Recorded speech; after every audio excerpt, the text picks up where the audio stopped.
अस्सलामुअलैकुम dear students, मैं हूं आपका बायोलॉजी का टीचर।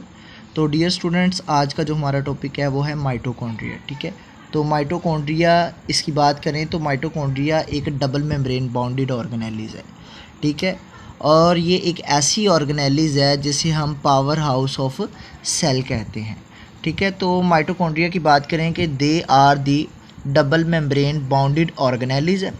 ठीक है, और ये एक ऐसी ऑर्गेनेलिज है जिसे पावर हाउस ऑफ सेल कहते हैं।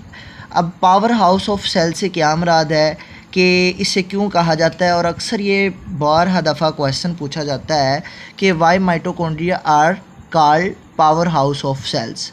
ठीक है, और इसकी बात करें कि पावर हाउस ऑफ सेल्स इसीलिए भी इसको कहा जाता है क्योंकि ये बहुत से फंक्शन जो सेल्स के हैं वो परफॉर्म करता है। ठीक है, और ये एक ऐसी ऑर्गेनेलिज है जिसके पास खुद का ही एक डीएनए और ख़ुद के ही राइबोसोम्स मौजूद होते हैं, और ये एक ऐसी ऑर्गेनेलिज है जो दूसरों पे डिपेंड नहीं करती क्योंकि इसके पास अपना डीएनए और राइबोसोम्स मौजूद होते हैं। ठीक है, they are also called the power house of sales.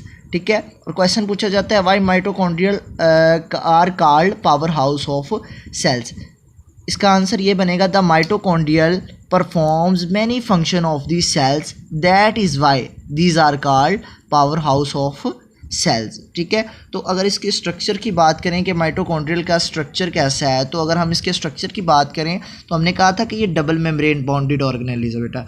तो अगर इसकी एक बाहर वाली मेम्ब्रेन देखें तो हम इसे आउटर मेम्ब्रेन कहते हैं। ठीक है, और अगर आउटर मेम्ब्रेन को देखें तो हमें एक ये बिल्कुल एक प्लेन में नज़र आ रही है और बिल्कुल ही ये क्या है, स्मूथ मेम्ब्रेन है।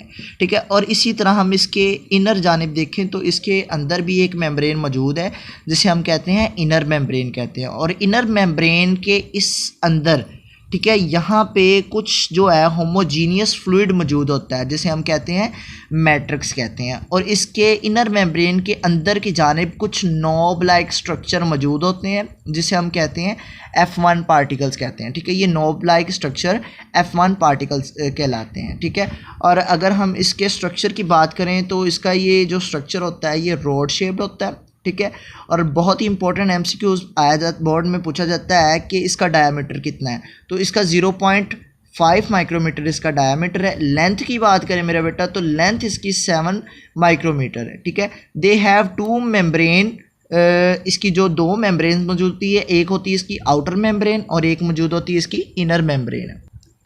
अच्छा, अब इसकी आउटर मेम्ब्रेन की बात करें, the outer membrane of mitochondria is smooth. ठीक है, जो इसकी हमने पहले भी डिस्कस किया है, जो माइटोकॉन्ड्रियल मेम्ब्रेन जो आउटर मेम्ब्रेन होती है वो बिल्कुल ही क्या होती है, स्मूथ होती है। और इसी तरह इनर मेम्ब्रेन की बात करें तो inner membrane mitochondrial membrane the inner mitochondrial membrane contains complex infolding. ठीक है, तो अंदर की जानिब उसकी काफ़ी इनफोल्डिंग मौजूद होती है और वो इनफोल्डिंग को हम कहते हैं क्रस्ट, और इसे क्रिस्टिया भी कहते हैं। ठीक है, these infolding is called crust और क्रिस्टिया।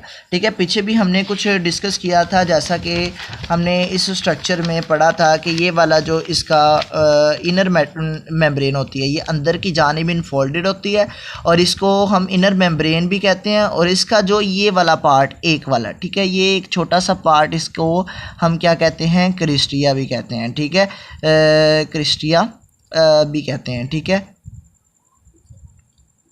ठीक है, इसे हम क्या कहते हैं, क्रिस्टिया भी कहते हैं। अगर वन हो तो हम इसे क्रिस्टा भी कहते हैं। ठीक है, तो हमने पढ़ा है कि इनर मेम्ब्रेन जो है वो इनफोल्डिंग बनाती है और इनफोल्डिंग को हम क्या कहते हैं, क्रस्ट और क्रिस्टिया। ठीक है, और इस इनफोल्डिंग को हम क्रिस्टिया, ठीक है, और क्रस्ट भी कहते हैं। ठीक है, और इसी तरह हमने कहा था कि जो इनर मेम्ब्रेन है इस पे एक नॉब लाइक स्ट्रक्चर भी मौजूद होता है जिसे हम F1 पार्टिकल्स कहते हैं। बात करें मैट्रिक्स में, आप हम देख सकते हैं कि इसमें होमोजीनियस जो इसका फ्लूइड मौजूद होता है, और इसी फ्लूइड के अंदर इसका जो है डीएनए और राइबोसोम्स भी का फंक्शन क्या है। तो इसके माइटोकॉन्ड्रियल मैट्रिक्स का जो फंक्शन होता है वो है क्रेब्स साइकिल है। ठीक है, क्रेब्स साइकिल जो है ये अक्सर जो है आपकी जो एटीपी सिंथेसिस के लिए एक प्रोसीजर है। इसका काम होता है माइटोकॉन्ड्रियल मैट्रिक्स में अल्फ़ा ऑक्सीडेशन करना इसी तरह बीटा ऑक्सीडेशन करना, बीटा ऑक्सीडेशन किसकी की जाती है, फैट्स मालिक्यूल्स की जाती है, ठीक है। और इनर मेम्ब्रेन में इलेक्ट्रॉन ट्रांसपोर्ट चेन होती है और एटीपी सिंथेसिस होती है, और ये